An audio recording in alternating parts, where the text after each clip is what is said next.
Hey, you guys, it's your girl Gabby, all things TV and film, and we have made it to the fifth episode of Dexter Resurrection. The episode title for this one is Murder Horny. And one of my favorite things to do when I watch uh, TV shows is to find the episode name in the episode, like dialogue, and I think they used it in a good way this week. So, welcome. And thank you guys for being here. We start this episode with Dexter putting his hand on Harrison's shoulder at the police station and saying, "Don't do it." What a way to let your son know who he thought he killed you, who shot you. None of my beeswax. He stops him at the police station from turning himself in, and this is where Dexter begins his apology tour with Harrison for the episode. And it's interesting to see Dexter with such a conscious. Guess we haven't really seen much of that. We get sprinkles here and there of Dexter like having somewhat of a heart. But I will say, he's had a heart for people around him, like Deb and Rita, um, Harry, the Ice Truck Killer. So we start with that, and then I have my notes here. The next scene, Harrison is comparing Dexter showing up to Jason and Freddy, which I thought was funny, just because, they're all serial killers. So I was thinking that this episode was the filler episode, which is to me normally the episode in a season where nothing too much is going on, but it's more so laying the land for the rest of the season. So I haven't checked to see how many episodes are going to be in this exact like first season of Resurrection, but we're at episode 5. So typically seasons nowadays are only 8 episodes. If we're lucky, we get 10. If we're super lucky, we get 12. I'm gonna have to check more into it to see how many more. But this episode was giving very much so laying the land for the rest of the season and what that's gonna look like. So one thing that I am slightly confused about, and I'll just quickly talk about this, is okay, so my next point is they use Dex from Original Sin for the flashbacks, okay, which is great because, again, um, I keep forgetting it. Not New Blood, Original Sin. Original Sin came out earlier this year, and I liked it. It took me a couple episodes to really get into it because you're so used to the original characters playing them. So it took some time, but it grew on me, and I was definitely intrigued by it. But the thing that took a while for it to grow on me was Christian Slater's character as Harry. And as someone who's watched 8 seasons as Harry being Harry, the code, uh, it definitely took some getting used to. Okay, so you guys made us get used to that. So why would you have the new Dex, like the young version of him from Original Sin, he's playing the flashbacks, but the flashbacks don't include that Harry. Like it just gets a little muddy for me because if you're going to be using that character for flashbacks, why didn't you just use Harry for Original Sin?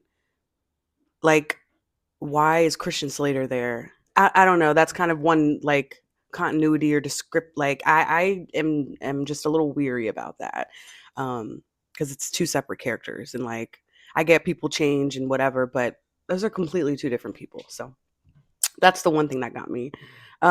Dex is thinking that he's going to be Batista's white whale because Batista is retiring and he is looking to get out of Miami Metro and be finished with that. But before he's finished, or before he, packs his fedora away, he wants to really like put the nail in the coffin, pun intended, with Dexter being the Bay Harbor Butcher. Ooh. Dex goes bowling with Mia. Very cute. All those years of him being in the bowling league back in Miami definitely paid off. I miss those episodes of Dex in his bowling shirt.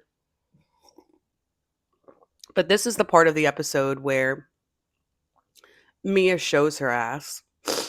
Mia showed her ass and basically was saying that when she first started her unaliving of men, yes, it did start out as like child predators, her mom's boyfriend and weirdos all around her town. And then she said she just ended up getting a thrill from it. So she would just pick anybody, any dude, and unalive them.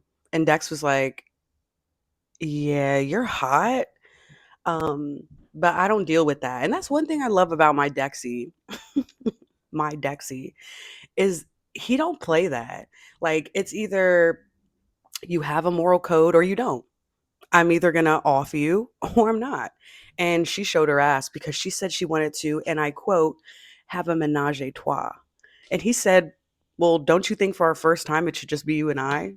She was like, Dexter, you're stupid. No, I'm talking about you and I should like go in on it on a three-way to like unalive someone. He was like, and it's difficult because again, he's portraying the dark passenger, the serial killer that they think he is, Red, call me Red, but that's not his MO.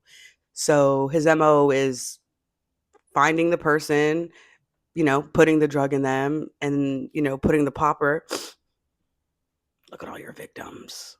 Yeah, no, him sawing someone's head off in a U car, your car is not his deal. So she's like, come on, let's just get into any one of these cars. He's like, you're thirsty, like sit down. And she was like, okay, well, you have me all murder horny. I said, how are they gonna put this into the dialogue? How yeah, you're just you got me all murder horny. He's like, yeah, you got me too, ready to kill your ass. So Mia, all dumb, finds some Joe Schmo at the local bar, convinces him, in her Lady Vengeance aura, and brings him back to her Airbnb or wherever she's staying in New York. Dex finds her, opens her windows before she can come back with the dude. Basically, she gets caught up. And what does he do in that time? He plants the first victim, Ryan, that Harrison killed. Ooh, he plants his watch there. And I'm predicting it now. I think that was a bad idea because when you're fucking with that detective, that lady detective, she is very keen on details. It As someone who studies this, I mean, I don't per se. I think I have a bit of knowledge in it. It's just not a part of someone's MO. Uh, that's just not something someone normally does. All the other victims are one way, and then there's one victim cut up into nine pieces. What like with like surgical precision? Um, yeah, I don't know. I think that's going to get them in trouble. Dexter gets a new trophy case for his victims, his trophies. He slides it across. So we're back to the original, where Dexter likes to keep his trophies. Um, and then, we kind of end the episode with Dex apologizing to Harrison. And I really did enjoy it because they need each other. And Dexter's like, I don't want you to have to live into my shadow. I don't want you to think that you have to be like me because, again, Dex has that urge. He's had the urge his entire life, and Harrison doesn't have it. What Harrison did, unaliving that guy, Ryan, he's saying that it follows him around every day, everywhere, and his conscience will not let him, like, let it go. He kept hearing the ticking from the watch. So that's why Dexter took it and said, let me carry this for you, which I liked. I enjoyed that. It's just so fucking weird to be like cheering on a serial killer and his killer son. But I want them to win. I want them to win. But I'm predicting that this will be the episode that sets the foundation for the rest of the season, especially because Dex didn't go and kill Mia. He got her caught up. And he didn't want it to look like super hot because if he killed two people from the serial killer dinner, then they're going to know it's the new dude doing it because, like, why are they just all getting killed one by one? I think that they're going to come on to him. I think they're going to figure it out. And I do think that Peter Dinklage's character, I don't remember his name, I think they know that he's not Red and that he's the Bay Harbor Butcher. But again, I don't know, but he seems like a smart cookie. So that was Murder Horny. That was episode 5 of Dexter Resurrection. And again, I'm excited for the rest of the season. It's your girl Gabby, all things TV and film, and I'll see you guys next week.